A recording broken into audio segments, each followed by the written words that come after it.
People who know me understand that I have a few pet peeves. And to be fair and honest, I have more than a few pet peeves. I'm virtually irritated and annoyed with everything that human beings do nowadays because usually it's completely void of any logic and rationale. But that's neither here nor there. For the purposes of this video, I'll list these 3 pet peeves. I don't like the embracing of victimization, willful ignorance, and intellectual laziness. All 3 of those were on grand display during the process in which Walmart decided to close 4 of its stores in Chicago. A Mr. Lamont Robinson, an Illinois state representative, and a smorgasbord of activists and elected officials decided to show up and hold a protest/rally and talk about the great injustice that Walmart had committed against the black community. What I noticed is how willing Mr. Lamont Robinson was to make a complete damn fool of himself. Not only did he make a fool of himself, but everyone in attendance made a fool of themselves as they cheered him on. It was quite the show. In fact, I would like to show you guys the video. And maybe you have a different perspective, maybe you don't. Maybe you can see what I see if you have an eye to see. But it's just more of the usual nonsense. Anytime the opportunity presents itself, so-called white liberals and so-called black elected officials and activists and leaders flock to the scene to perpetuate the very things that actually trouble the so-called black community. It is utterly disgusting. Check it out. You had to remind me. Let me bring up a rising star in the State House, Illinois State Representative. Did y'all hear that? A rising star? I don't know about y'all, but that sounds like something you would refer to a celebrity as.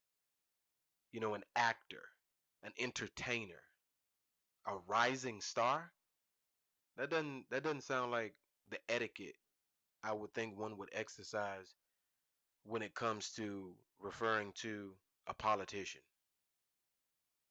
A state representative, no less. Representative Lamont Robinson. Look at Lamont. Look at him. Commissioner, thank you. First of all, let me thank Father Mike for always speaking truth to power. Always standing on the right side of history. Always speaking to power. That's first buzzwords. And he's also said being on the right side of history. I wonder if liberals understand how asinine these colloquialisms and expressions they come up with truly are. They don't have to prove anything. They could just say shit and somehow it sticks. They fling it to the wall and it sticks. They don't have to explain what any of it means. Because if that's the case, every individual can have their interpretation of what the right side of history would be. Who's here to qualify and quantify that? Who has, you know, the omniscience and omnipotence to be able to say what is the right side of history and what isn't? Let me also thank my colleagues behind me for making sure that we represent our communities. And today is a travesty Oh, it is. for $1 billion national corporation to decide that they would pull out of our communities that have made them this $1 billion corporation. Look at his face. Lamont, they've been losing tens of millions for a decade. Over the past 5 years, according to them, they've doubled their losses. They didn't decide to leave. Actually, they decided against better business judgment to stay. They stayed much longer than they should have. Yet you think they owe you something. You know, am I the only one noticing that slave plantation cadence that he's speaking with? It's so annoying and insulting.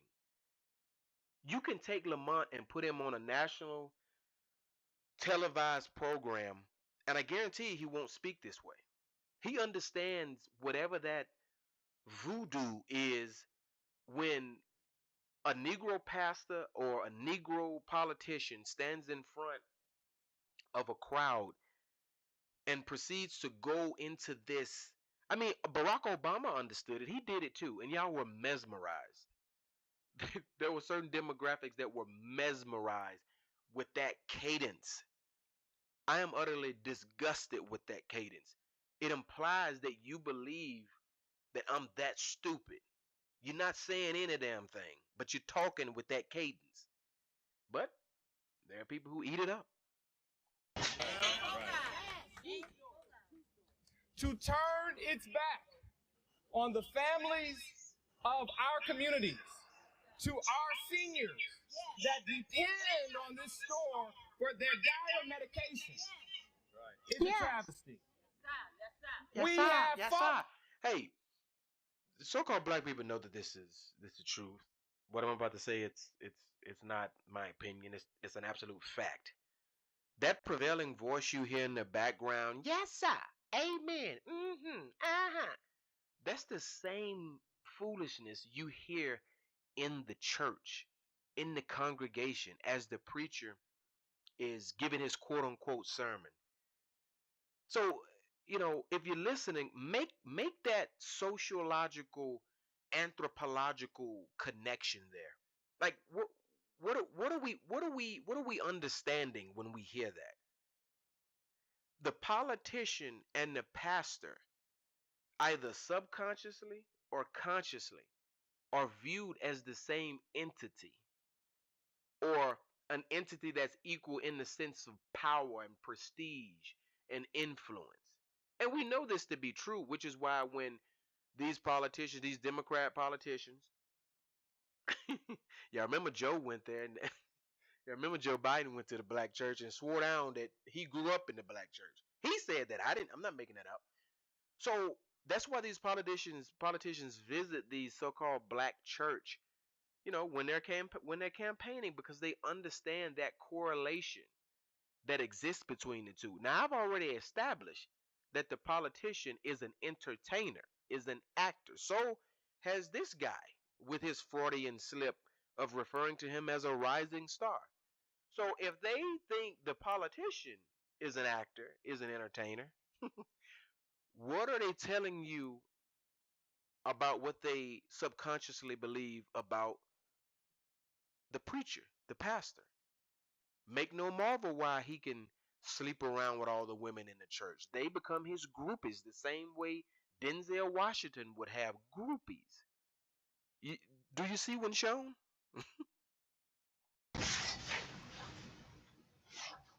This before as it relates to healthcare.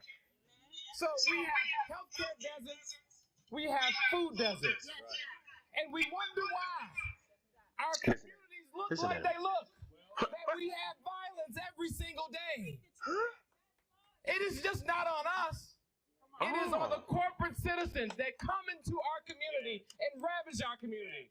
And see, you understand, this is why the so-called black condition never improves. Never improves. Every perceived leader of the so-called black community absolves the people of their own responsibility. That's why it never gets any better. And this is big business. They don't do it because they're so grossly ignorant. They do it because they're devils. They do it because they know that you are willfully ignorant. Walmart doesn't owe the so-called black community shit. They don't. It's called goods and services. I have it. Come and get it. You got money, I got product. It's not that difficult. This is basic business. And on top of that, now somehow he's making the correlation between Walmart leaving. Mind you now, they're just leaving.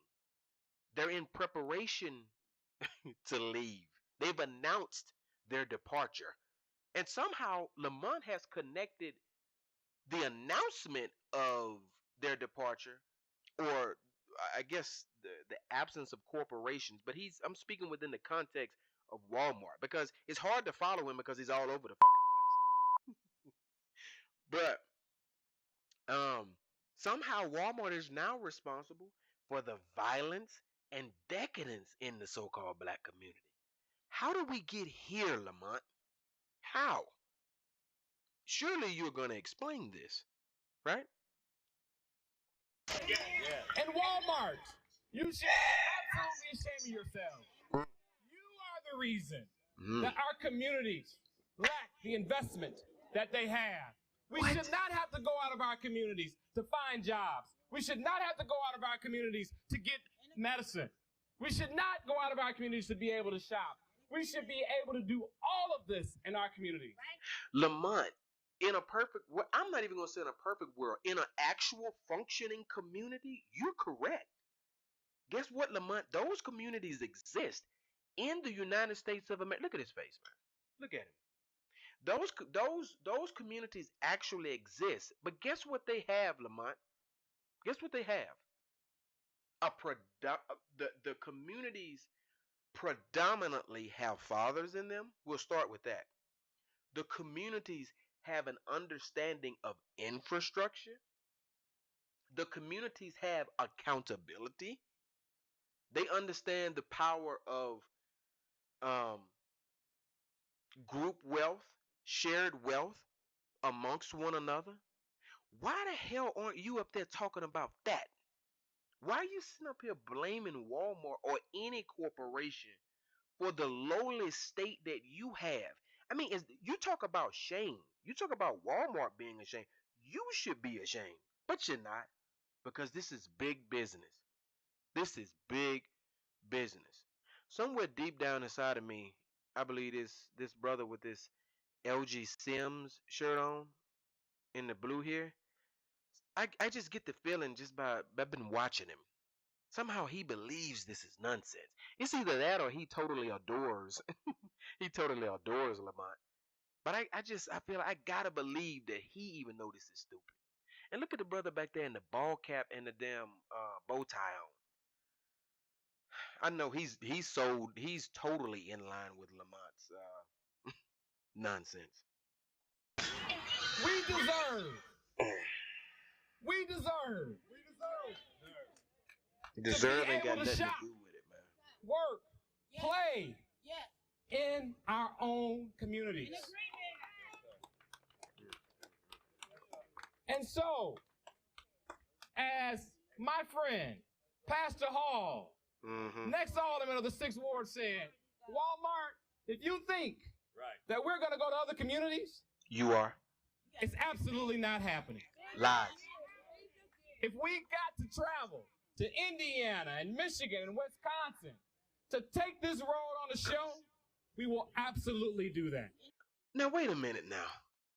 Lamont, your whole theatrical performance is centered around the lowly estate of so-called black people and how they're being virtually crippled by the departure of Walmart. So you mean to tell me, instead of to make some grand statement, they're going to stubbornly drive to an entirely different state to get the items that they need when they can drive across town?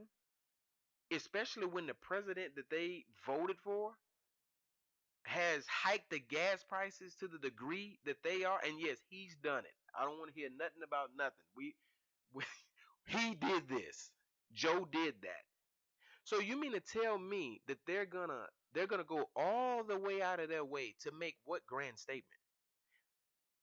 That's so stupid. Walmart clearly sees that they can't depend on your money. That's why they're leaving. So how would you be hurting them economically by not supporting them at their other stores? It doesn't make any sense. They already see you as a loss. So what is this? Some moral statement? I can't believe people sit and listen to this nonsense, man. It's crazy. So I want to thank everyone that's here today because we can transform our communities. We can keep things moving if we speak up, if we speak out, and we come together. Thank you and God bless. So wait a minute. Wait a minute. So by speaking up, speaking out, and coming together, which basically means let's all gather around so we can complain and make noise and talk a bunch of shit. That's your answer, Lamont? That's your answer. How is that going to replace the tangible products, the access to the products? What does that fix? And that's been my thing since forever. Marching, protesting, hooping, hollering, begging this so-called white devil for your equality and for him to take care of you. It defies all logic. All logic. You know, I spoke about white liberals and their propensity to show up and galvanize so-called black people and get them all revved up behind situations like this. I used to think that they were extremely clueless as well, and I'm sure some of them are. But they, unlike so-called blacks who embrace the victimization narrative, understand very well the power of the victimization narrative as it relates clout and revenue. And it amazes me that people designated as black haven't figured this out yet. These are the same people who swear that the so-called white man is the devil. So why are these white people not? Why are white liberals not? Is it really that hard to pretend to care about you? Is it really that hard to put on an act if there's something to be gained from it? And I'm not speaking unequivocally that every white liberal has some ulterior, sinister motive. That's not what I'm saying. That's not even the point. The point is you're not helping. You're not helping. So-called black people have to disavow themselves of your philosophies and your principles because they suck. They're doing much more harm than any other one thing in their neighborhoods, and they haven't figured this out. But I digress. Lamont Robinson could have took that opportunity to give the people of that community hope. He could have given them hope, but no, he did not. He pushed that drug into their arm like they always do, that victimization drug. Lamont could have said, hey, listen, I have political clout. You know, I have donors. You know, I exchange this and that under the table with big wigs. Why didn't Lamont say that he would get with vendors in the area? He would get with donors and see about building, constructing an actual department/grocery store. Sure, it wouldn't be Walmart, but it doesn't have to be. Like, why don't they do things like this? Because money can be raised. Money can be raised to do things that actively affect change, not complaining and talking all damn day. So the very fact that he wouldn't do that tells me that he either doesn't care, he's extremely incompetent, or he has ulterior, sinister motives as well. I mean, think about it. He could have got the slave plantation preachers together of those communities. I mean, while we're at it, why not get the drug dealers and the gangsters who flaunt all types of money about? Why not get them to clean some of that mattress money by actually investing in property? Why do you have to lean on Walmart? Why does Walmart have to be the be-all, end-all to a part of economic infrastructure in your neighborhood? It doesn't make any sense. None whatsoever. An obvious additional sad part about all of this is once again, it was on full display just how ignorant people who look like me are in America as it relates business and American infrastructure. The very fact that you could waste your time crying, crying and moaning about a mega corporation picking up and leaving blows my mind. The fact that you felt Walmart owed you something. I mean, if we want to be honest, Walmart said that they've been losing money for about a decade. And over the past 5 years, I think they say they doubled their losses in revenue. And as you heard in the speech, Mr. Lamont, he said he spoke as if Walmart didn't even give the community a chance. Dude, what are you talking about? It is a business. And I guarantee you, Lamont will not bring up all the theft, all the violence. I mean, hey, if not just Walmart, does Lamont understand that a corporation has no incentive to put its business in a community that is riddled with violence? Riddled with violence. I mean, I think it's admirable that Walmart stuck around in that particular area for as long as it did. And he said they didn't give him a chance. Do you understand how much insurance costs when Negroes is robbing your place of business left and right? We don't even have to just talk about Walmart. We could talk about a mom and pop shop. What happens every time so-called people designated as black get angry? What do? They don't leave their community and bring forth chaos. They bring forth the chaos within their community. And I'm tired of all these idiots making excuses for why that occurs. There is no excuse. Because if you're so saddened and downtrodden by a business leaving, that would denote to me that you should appreciate the business being there. You should shun anyone who is stealing, anyone who is vandalizing, etc. If you really are that concerned about a business leaving your community.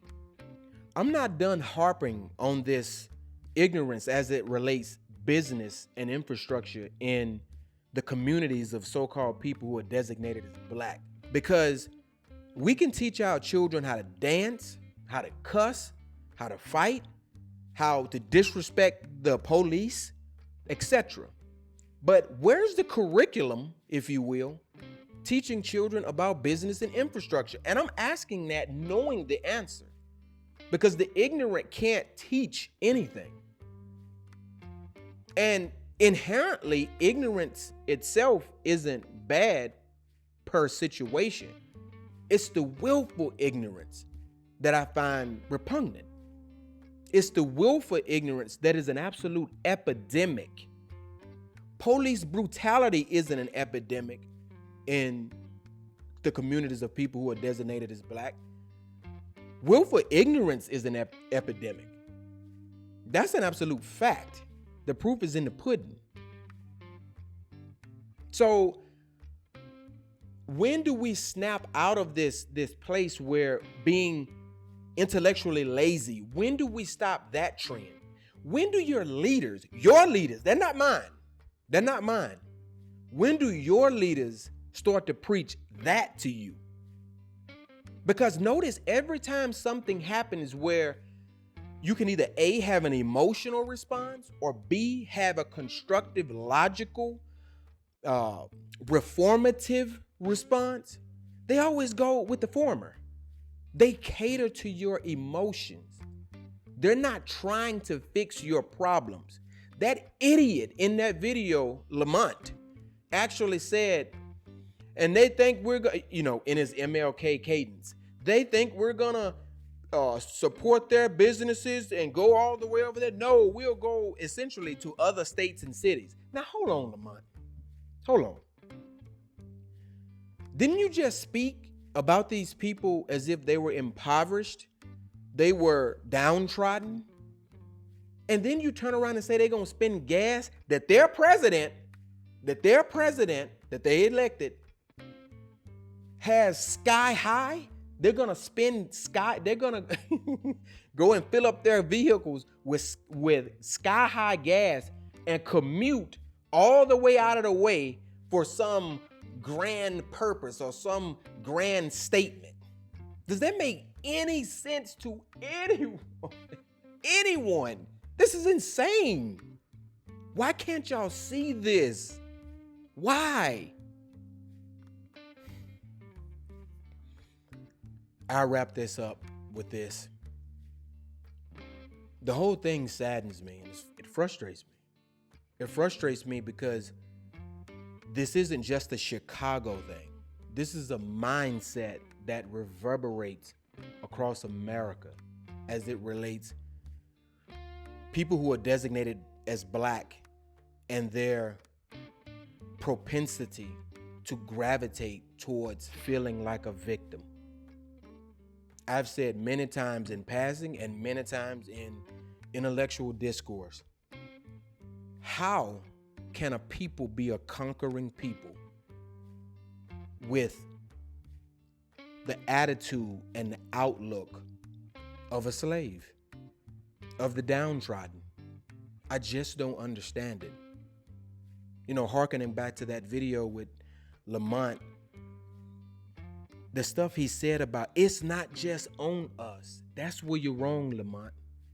It is on you.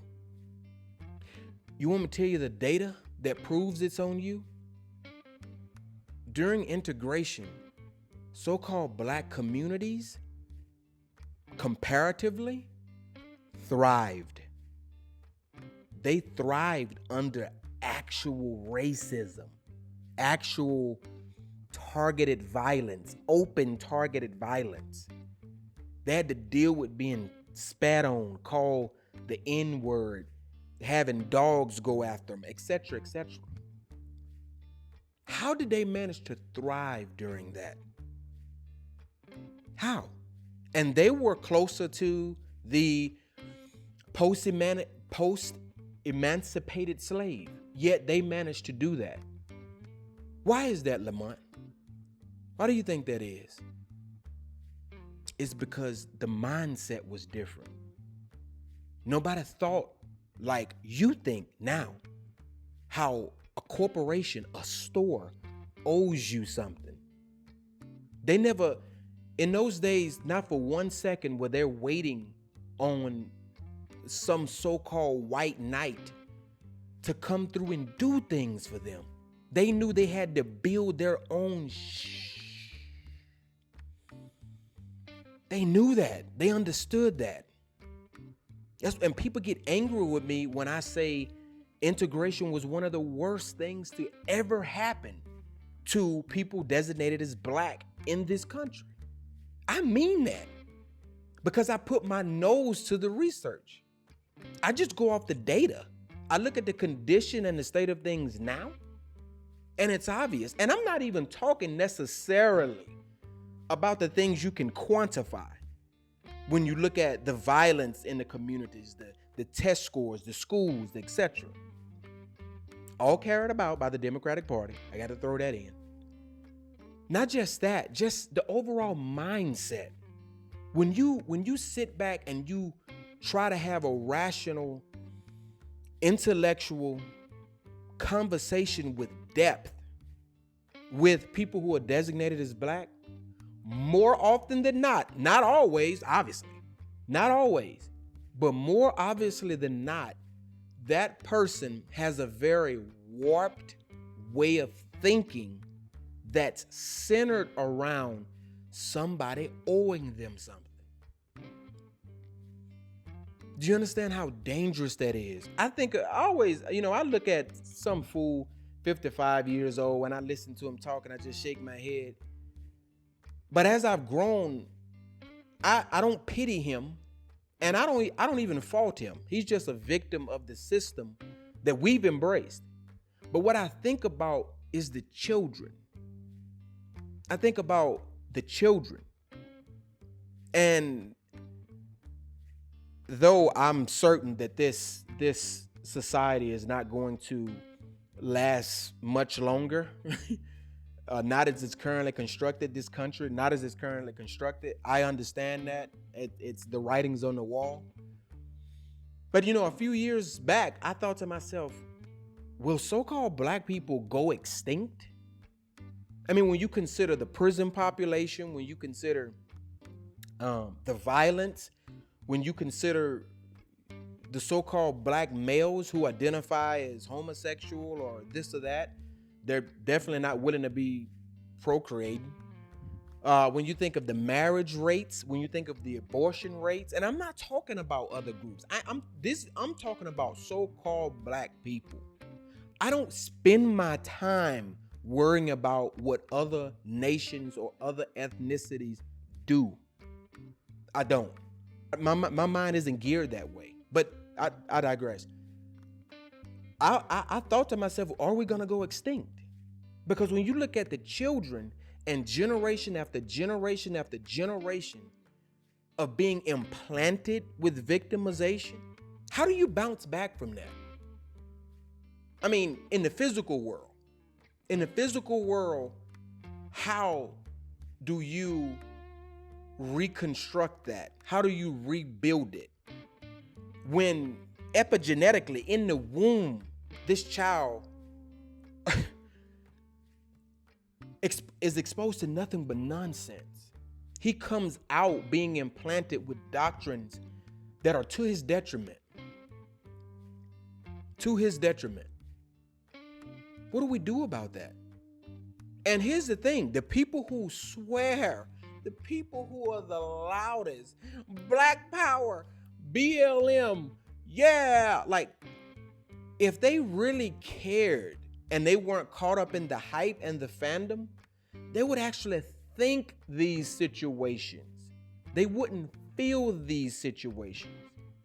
A corporation closing their stores and you talking like that corporation owes you something? Negro, they didn't care about you when you were spending your money there. At any point, they actually had profits. You know why? Because that's business. It's goods, it's services. You need something, I got it. Come get it. You got the money, I got the product. That's how that goes. There is no morality attached to that. I hate to break that to you. But anyway,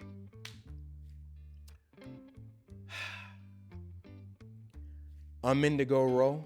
I appreciate you guys tuning in.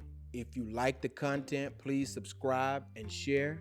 And I'll see you guys in later videos. I'm out.